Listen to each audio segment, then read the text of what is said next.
We have week 6 of the 32-team franchise. Panthers versus Saints highlights. Joe Flacco and the Panthers come away with a victory here in week 6, 21-14.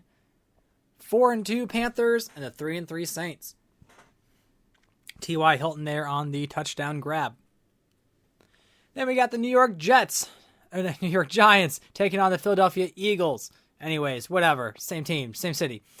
You have the Giants here coming away with the victory. There's that nice screen pass there to Ryan Matthews, 31-14. The Giants trounce the Eagles. They go up to 2-4 on the year. Not the best season start for them, but they are able to bring the Eagles to 500. Then you got the Bears versus the Bills. So 4-1 versus 5-0. And it is the 4-1 Bears with rookie Carson Wentz. And then we see a big run there by Mark Ingram, the third, or the second, whatever number he is. And now the undefeated Bills have been defeated. So 5-1 Bills and 5-1 Bears. Then you got the Chiefs and the Patriots, both 3-2. And this is Tom Brady and the Patriots come away with a victory. We see a nice pass there to Jamal Charles. And there, nice touchdown pass there. 4 touchdowns passes for Brady, only 126 yards.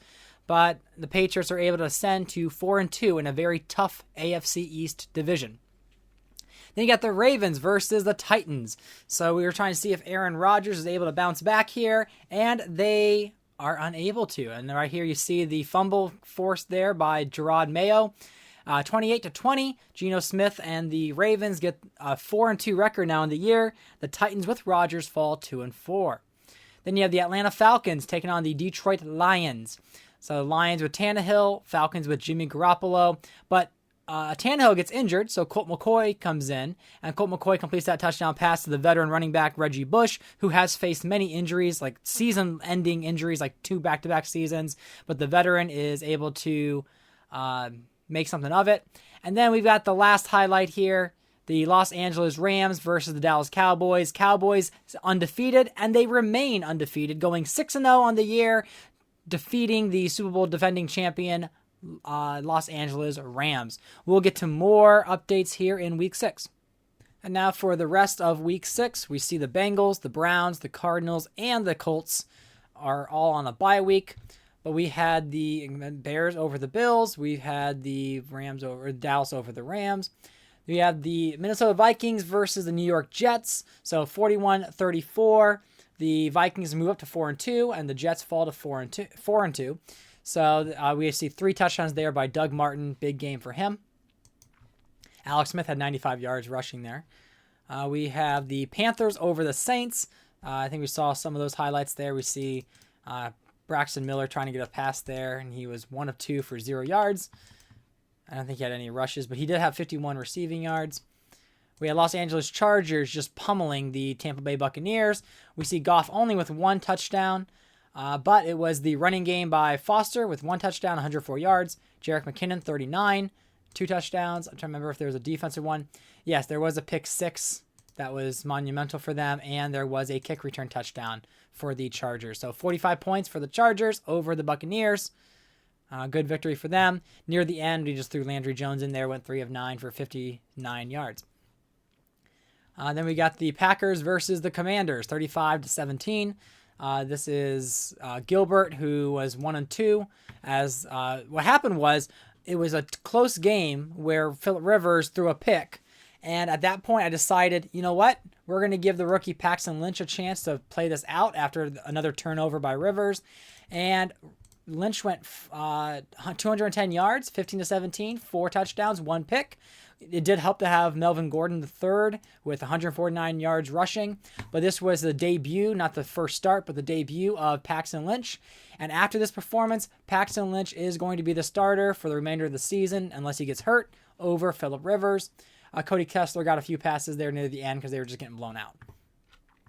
Then we got the Seattle Seahawks, just 2 points over the 49ers. They moved to 3-3. 49ers fall to 2-4. Winston did a better job protecting the ball this game. Only two touchdowns, no interceptions. Stafford had a pick, but he was able to see a great running game with Marshawn Lynch. 144 yards and a touchdown there. Lynch had 15 yards receiving as well.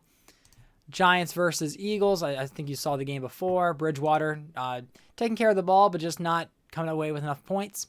Odell Beckham Jr. over 100 yards receiving.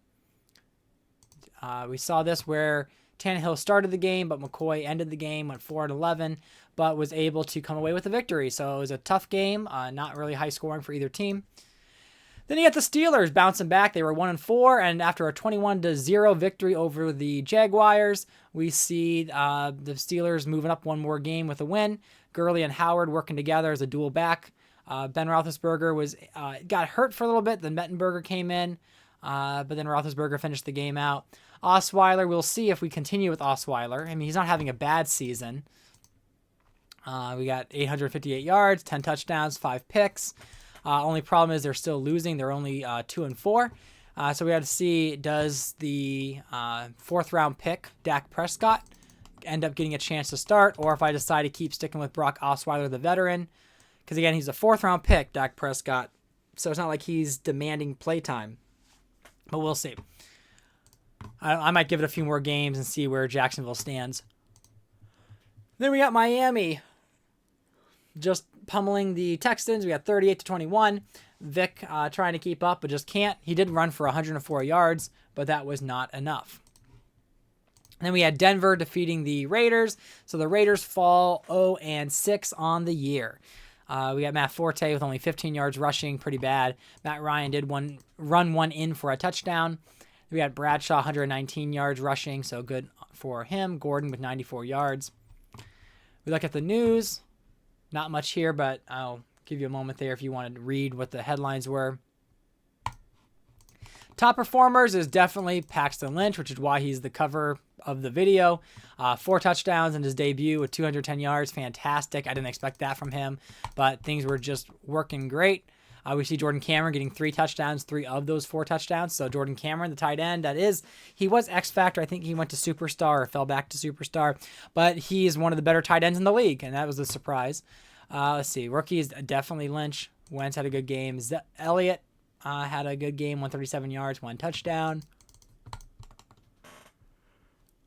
Goff gets his 2nd win there. Disappointments was Osweiler. Stafford only had 133 yards. We got Percy Harvin out. He should be back maybe next week. Doomerville got hurt for a little bit. We knew about the David Johnson out for the season. Stephon Diggs pulled his groin. Transactions, we did do a few contract extensions there. So Ward, Andre Smith, Raymond. Not many, but a few. So going to the standings now, we see the AFC East very highly competitive. We got 5-1 Bills, 4-2 with the Patriots and Jets. Miami is still within, they're 3-3. They're just 2 games behind Buffalo, so they can still push themselves back into the playoff picture real quick. Ravens with Geno Smith is 4-2. We see the Bengals and the Browns both having a bye week, so they're 1 game behind everybody else. Steelers move up to 2-4, so we'll see if they're able to keep that momentum going and bounce back this year. Otherwise, they could be in the market for maybe a top pick. Then you got the Colts, 3-2. They had a bye week, so they are like a game and a half, I suppose, ahead of the Titans and the Jaguars. Texans fall to 1-5. Chiefs are 500, but they are leading their division by a game. You got the Broncos and the Chargers right behind them, with the Oakland Raiders or the Las Vegas Raiders, the only team not to win a game yet. Then you got Dallas, who's the only team who has not lost a game yet. They're 6-0. They're 3 games ahead of both the Commanders and the Eagles. So this is looking like a Dallas season. However, I have had false positives before. Teams that are like 5-0 or 7-0, and then all of a sudden they fall apart. So we'll see if Dallas keeps the momentum going. Right now, they do have all the pieces to make it happen. So we'll see if Dallas is a top contender for the Super Bowl this year. Giants are 2-4. We look at the North. You got Chicago with Carson Wentz at 5-1, and only 1 game, and very similar to actually it's identical to the AFC East. You got the Vikings and the Lions right there in pouncing distance to overtake the Bears if they have a game or two. Then the Packers are 3-3. We will see if Paxton Lynch is the man, the guy, or if he is just kind of fool's gold at this point. Then you got the Panthers and the Buccaneers tied at 4-2. Saints 3-3 behind them, and the Falcons look to be in distant 4th. Would have to take a lot for them to turn their season around. Super Bowl defending champs are 4-2. even though they just faced that one recent loss against the Dallas Cowboys. Seattle is right behind them with 3-3, and then the 49ers are 2-4, and the Cardinals, who had a bye week, are 1-4. When we look at the league leaders, now this is going to start changing a little bit because we're going to have some bye weeks. So like Drew Brees is right here at number 8. However, he had a bye week. But we have Big Ben as number 1 with Bortles, Newton, Rodgers, and Luck. We look at touchdown leaders. We got Luck, Bortles, Newton, and then Wilson and Brady fill up the top 5. Interception leaders is Matt Ryan with 14. So he keeps racking up those interceptions. And Cam Newton is the most sacked quarterback, and Rodgers behind him. We have Kevin Smith, who has had some breakout games. When we look at some of these games here, you got only 66 yards last week, but then 195, and he had 188. That definitely makes up for it. So he is the league leader right there. Jay Ajayi, 600 yards there. So 6 games and 600 yards. We got Ingram, we got McFadden, we've got CJ Spiller, Bradshaw, Murray, Lynch, Gordon III, and Doug Martin, all there in the top 10. Touchdown leaders, we have several here. 4 tied for first: Martin, Lynch, Smith, and Bernard. Then we got receiving leaders like Odell Beckham Jr. We have with 604 yards. So Odell having some good games. 7 touchdowns too. I don't know if that puts him at... He's not the top, because I think T.Y. Hilton has 9. Or Tyreek Hill, excuse me. We got T.Y. Hilton there, Deshaun Jackson, Hill, Fitzgerald is getting some good attention there. Calvin Johnson Jr., Julio Jones, Percy Harvin, Nix, Quick, Cooper, and then Cooper's number 11. Touchdown leaders is still Tyreek Hill. We got several there, Quick, Beckham, and Jones with 7. Then we got Sean Williams, Delmas, Boston, Quinn, Arnaud, all there with the leading tackles. We got sack leaders, Sidbury, and now Ziggy Ansah has joined him at number 1. Derek Morgan, Dante Fowler, Chris Long, all with 5.5 or more. Then we have a batch of leaders here with interceptions. Xavier Rhodes, I think, joins them. So there's 10 players with 3 interceptions. Good handful there with 2. Nobody with a second touchdown. Pass deflections is Robert Alford, apparently, cornerback for the Dallas Cowboys. So there you have it, the conclusion of Week 6, and we will begin Week 7 momentarily. So as you can see right now, if the playoffs started today, which is the way too soon playoff picture, we've got the Bills at number 1, followed by the Ravens, Colts, and Chiefs as all the division leaders. Then you got the Jets, Patriots, and Bengals all there in the wild card. And then for the NFC, you got Dallas leading the way. You got Chicago right behind them, Panthers, and then the Rams as for the division leaders. Then you got the Bucks, the Vikings, and the Detroit Lions right behind them. So yeah, if you like these updates, leave a like, subscribe to the channel. More 32-team franchise coming up.